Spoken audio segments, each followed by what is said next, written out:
My name is Ebony Canion. Some people know me as Survival Story as far as my social media handles. I have quite a story to tell. At the age of 9, I was molested by a close family member. At the age of 14, I was raped by a family friend. Then at the age of 23, I became a widow of, at that time, 3 children. At the age of 25, 26, I entered into a domestic violence relationship. And at the age of 34, I was actually struck by a car. I was hit by a female who actually hit me on purpose and left me for dead. It was actually by 2 different people. The molestation was by a close family member, and the rape was by a family friend. I never told anybody. I never told. I was afraid. My molester always told me, if you tell, they're not going to believe you. They're going to blame it on you. And I wish I had told, because I told my mother at the age of 23. And when I told my mother, my sister was actually there, and she told me she had been molested by the same person. So I would definitely say tell. You know, it caused me to be promiscuous throughout my life, my teenage years. I was very promiscuous. You know, it caused me to act out. I always say that when you go through certain things, it's either going to take you up or take you down. There's usually no in between. I stepped into a situation, a wolf in sheep's clothing. You know, I stepped into the situation. I thought he was going to make things better, because usually in domestic violence relationship, at the beginning, everything's fine. And that's how it was. And then the real him began to come out slowly but surely. I remember I had a black eye probably once a month, and I would begin to cake my face up with makeup and tell my kids different stories and tell my family different stories, and it just got worse and worse and worse.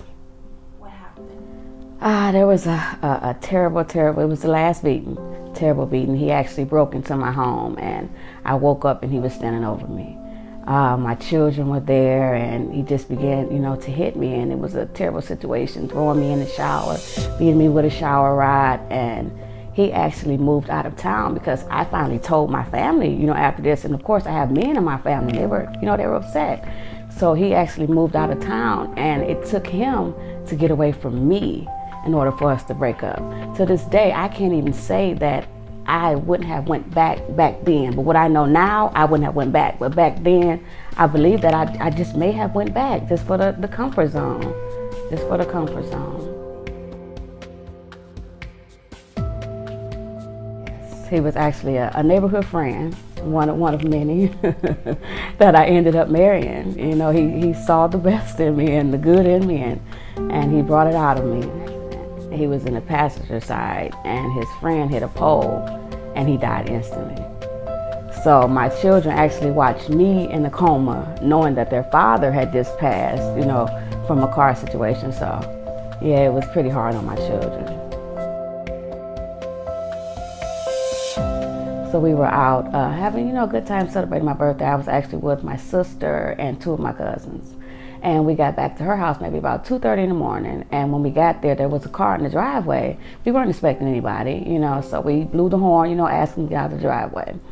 We found out later that there was actually 5 females in this car. But they refused to get out of the driveway, so my grandmother just so happens to stay a couple of doors down where my sister was living. So we ended up having to park down the street. But we got down to the car, and my sister, you know, of course she's upset. It's 2:30 in the morning, somebody's in your driveway, won't leave. You know, you're upset. So she had some words with the females or whatever. And they finally got out of the driveway, but they didn't leave. They backed directly across the street into another driveway. And once the females got out of the car, my sister noticed that she knew one of the females. And one of the females was somebody who she had gotten into it previously with. So I immediately knew, you know, this is trouble. And the altercation broke out, and my nephew ended up coming out of the house and breaking the altercation up. Now, we're thinking they're leaving because they go back to their car. We're across the street. I'm kind of on the curb across the street, directly across the street from the car. And they get in their car, hear the car start up, headlights come on. You know, we're thinking they're leaving. They had the option of either going right or left, and they came directly towards me, hitting me, and turning and dragging me up the street with my body folded up under the car as my family chased the car. And, you know, because the car was barely going because my body was stopping it. and my nephew, of course they told me by this point, what happened. I don't know, I was up under the car. But they told me that, they were banging on the car, and once they turned the corner, my body was released from under the car, and the girls kept going. And I was in the hospital for 4 months, in a coma for 2 months. Wasn't expected to live. Just to give you an idea of the injuries and how far I've come, when I first woke up out of the coma, I couldn't feel from my neck down. I suffered a dislocated spine, broken pelvis, collapsed lung, 7 broken ribs. My entire back was scraped off due to the car dragging me. The left side of my face was ripped up, needed to be sewn back on. My tongue was nearly severed. But I wasn't expected to live, and I wasn't expected to walk. But right now I'm walking with the aid of a cane and braces. Well, they actually ended up charging only the driver, and they charged her with aggravated vehicular assault. And she only got 5 years probation. Of course, when I heard the verdict, I was crying, and I just couldn't believe it. That I have to die in order for her to go to jail is what I kind of felt.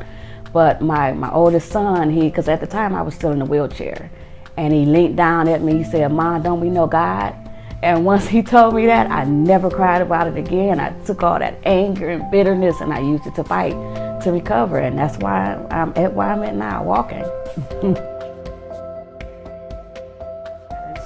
Well, people's reaction to my story is usually amazement. They're usually amazed. They're usually kind of like, you're giving me so much inspiration. I'm never going to give up. I look at people with scars differently.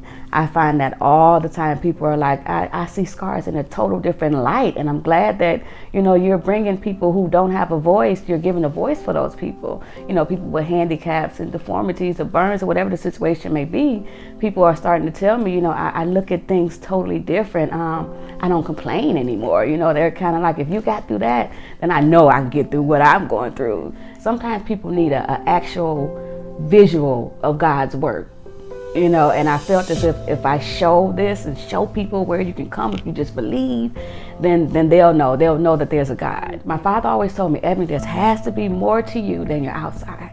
He always told me that, and now I'm living it and I know it. Not to say that I'm not beautiful, because I still am now.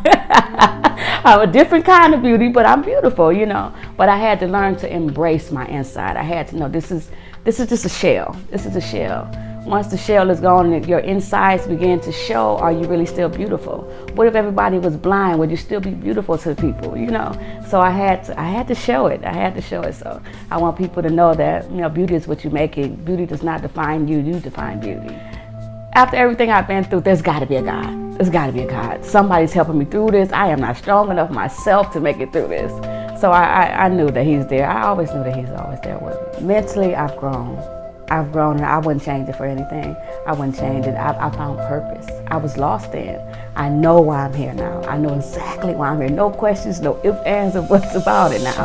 And as time went past and started going on, I realized that everything that I had been through was to help somebody else get through what they were going through.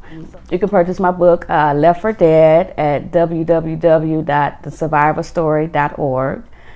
You can follow me on Twitter and Instagram at survival_story.